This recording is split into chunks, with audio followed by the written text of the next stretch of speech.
अस्सलाम वालेकुम नाज़रीन, मैं हूँ रिजवान शहज़ाद। एक नए व्लॉग में खुशामदीद। नाज़रीन, इंडिया के जो मेरे सुनने वाले दोस्त अहबाब हैं, भाई हैं, बहन हैं, जो भी मेरी ऑडियंस है, जो भी मेरे व्यूअर्स हैं, उनके लिए कुछ थोड़ी सी बुरी ख़बर है। लेकिन क्या करें कि ख़बरों का काम ही ये होता है, या तो ये अच्छी होती हैं या बुरी होती हैं। और ज़्यादातर बुरी ख़बरें जो होती हैं वो जो है वो तंग करती हैं, और बंदे को लगता है कि यार ये ख़बर पता चल जाती तो शायद मैं कुछ अरेंज कर लेता, कुछ बात कर लेता। तो आज एक ख़बर है जिसका मैंने एक पार्ट इससे पहले भी आपके सामने रखा था, कुछ अर्सा पहले, कुछ दिन पहले, और आज उसकी कंटिन्यूएशन में एक ऑफिशियल कन्फर्मेशन भी आ गई है।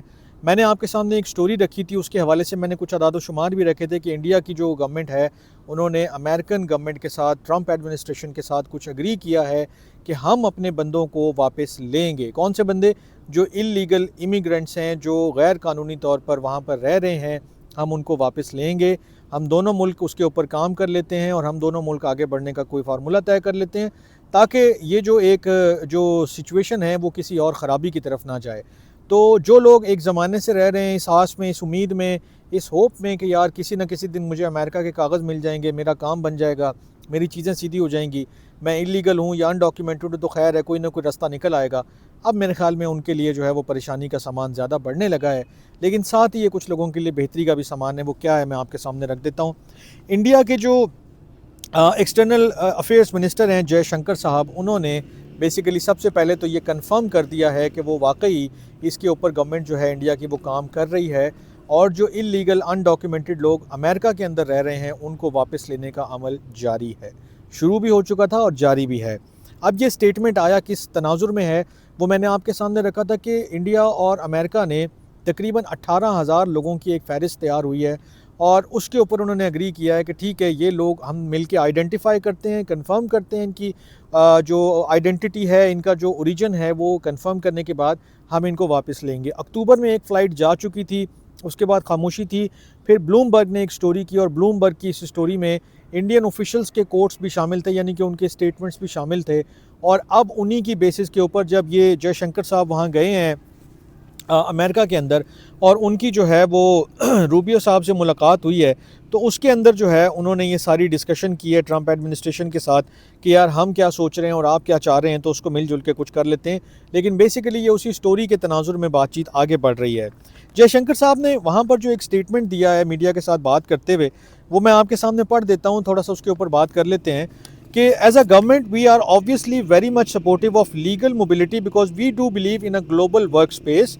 We want Indian talent and Indian skills to have the maximum opportunity at the global level.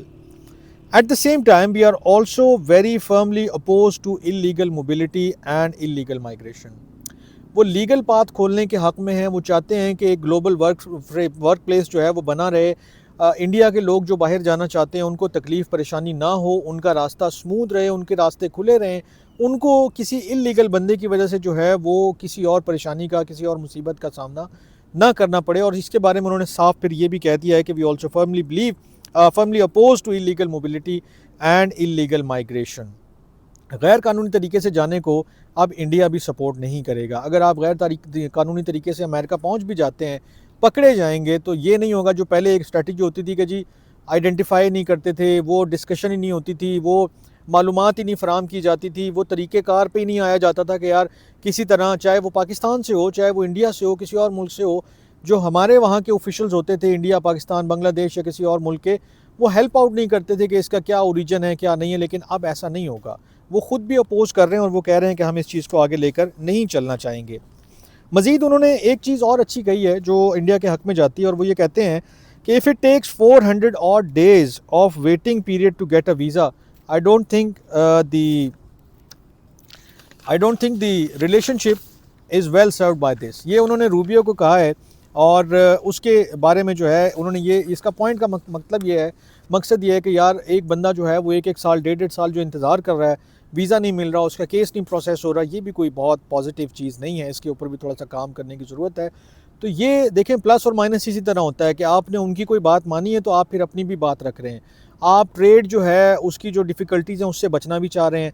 आपने इल्लीगल लोगों को फ़ैसला वापस लेने का जो फ़ैसला है वो क्यों किया है? बेसिकली वो इसीलिए किया है कि यार हम पर जो है वो कोई मज़ीद पाबंदियाँ ना लगें, हमारे जो इंपोर्ट एक्सपोर्ट है अमेरिका के साथ उसमें कोई ऊंच नीच ना आए, जो हमारा रिलेशनशिप है उसमें कोई फ्रिक्शन ना आए।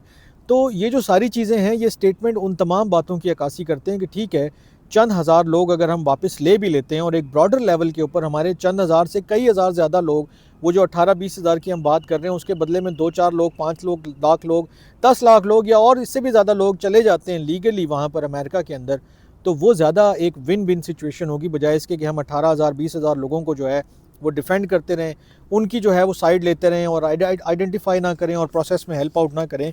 तो ये चीज़ें जो हैं आगे चल के ठीक नहीं होंगी। जयशंकर साहब ने एक और बात की है, वो भी मैं आपके सामने रख देता हूँ। वो ये है कि because you also know that when someone illegal something illegal happens, many other illegal activities get joined on to it, which is not desirable. कि यार एक अगर गलती हो तो उसके ऊपर फिर दूसरी भी होती है, तीसरी भी होती है। इलीगल बंदा है, उससे कोई भी गलती से भी काम करवा सकता है, ज़बरदस्ती भी करवा सकता है, तो चीज़ें फिर ख़राबी की तरफ ही बदतरीज जाती हैं। तो इसको भी रोकना है उन्होंने।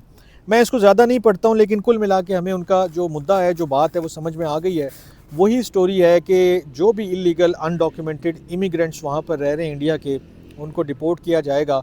लेकिन उसमें जो अहम बात है वो ये है कि अब इंडिया की सपोर्ट से, इंडिया की मर्ज़ी से, इंडिया की जो है वो इंडिया के साथ कंबाइन करके जो है अमेरिकन अथॉरिटीज़ जो हैं वो काम आगे बढ़ाएंगी।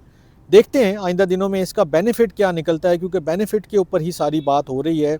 बेनिफिट ही जो है वो मतमए नज़र है कि यार अगर हम इतने लोगों को वापस ले रहे हैं तो इसके बदले में कितने लोग वापस जाएंगे और वो लीगल होंगे। आइंदा सालों में कभी उनके बारे में ये नहीं सोचना पड़ेगा कि यार इन्होंने कुछ ऐसा जो है वो डॉक्यूमेंट नहीं इनका पूरा, तो इनको अब वापस भेजना है, तो ये मसला है, वो मसला है। सिर्फ एक ही कंडीशन होगी कि सही तरीके से रहें, कोई कानून की गैर जो है वो खिलाफ वर्जी ना करें, तो बाकी कोई प्रॉब्लम नहीं होगा। तो ये इंडिया के हवाले से एक बुरी खबर थी और एक अच्छी खबर थी। मैंने दोनों आपके सामने रख ली हैं। आपने लाइक भी करना है, सब्सक्राइब भी करना है और फीडबैक भी ज़रूर देना है। अपना बहुत ख्याल रखिएगा। अल्लाह ने के बाद।